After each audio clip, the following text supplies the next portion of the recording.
Hi everyone, and welcome to another edition of Chirping from the Box. And today I want to talk about all of you, the fans. And I want you to think to yourselves, how much of a hockey fan are you? And I'm not trying to judge you or anything like that, but I just want you to think to yourself, do you go to games? If so, why? And if you don't go to games, why not? And it could be because of your location. You could be 2 hours away from the closest arena.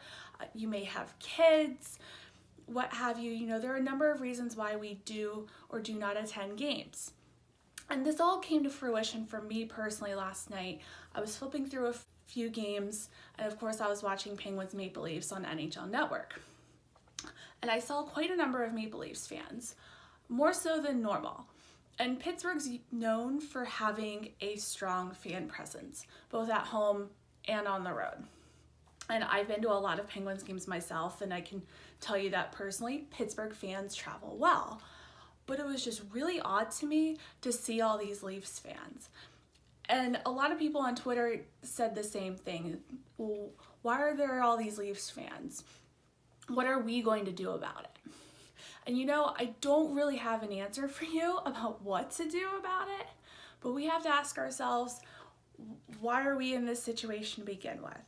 You know, what's going on here? I think in the case of Leafs fans, they're priced out of their own market, so they look at going to other markets to see games. That happens all the time. I've lived in multiple places, and I've heard that from not just Leafs fans, but fans of Canadian teams in general.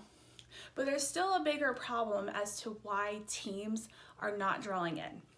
We'll listen to Bettman and the rest of the league talk about how high attendance numbers are and how much money they're making. But we see those attendance numbers on paper, but we still don't see people physically going to the games.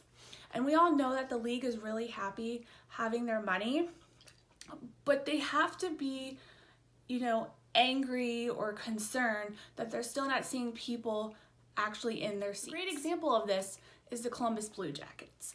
Aaron Portzline of The Athletic just recently wrote a piece about how many Blue Jackets fans have dropped their season tickets over the past few years. And they cited concerns like family and cost and just the on-ice product as a whole. And I can tell you that Columbus does a pretty good job of marketing as a whole, and they have a great in-game experience. But at the end of the day, they're underperforming, and people don't want to go see them underperform night after night, or actually year after year, really, because they keep on losing in the first round of the playoffs, if they even make the playoffs. Another case of this is the Carolina Hurricanes. And as of late, you may have heard about the team's post-game celebrations, how they do the skull chant and they skate down the ice and salute their fans in a really unique way. And that is a lot of fun. But they're still not getting people in the seats.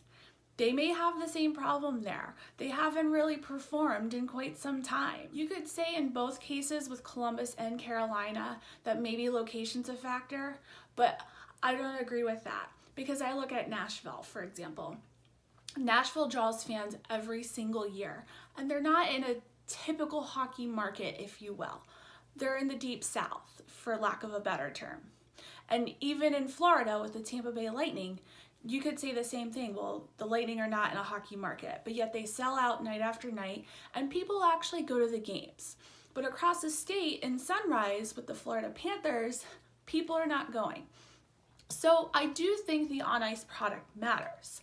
But to go back to the Penguins and Maple Leafs, the Penguins won the Cup in 16 and 17, but yet they're still having trouble drawing. So you just have to think to yourself, well, why is this happening? I think in the case of Pittsburgh, people are just getting priced out there. The cost of living there is getting higher. It's still affordable, but it's getting higher. And on top of that, the team continues to raise season ticket prices every year, along with single game prices, and people just simply can't afford to go. And this is the case in a lot of markets. And Toronto, it's especially true. I have to give credit to these teams for trying with their crazy marketing ploys and thinking that we're actually going to fall for them. But at the end of the day, we as fans, we're not stupid. We know that the league is trying to make the game less fun by changing the rules night after night. And on top of that, we're seeing all these players get injured because the league's not protecting them. So why would we want to go when our favorite player is going to get hurt? I mean, even last night, Matt Murray had to take himself out of the game for a little bit because he was getting run at so much. Why would we want to go and watch that? So I think that's actually the real reason why people aren't going. It's not because of the inconvenience. It's not because of the family factors. It's not even because of finances. Because a lot of people I know who are fans and a lot of people I see tweeting and everything, they would love to go to games, but guess what? They're angry.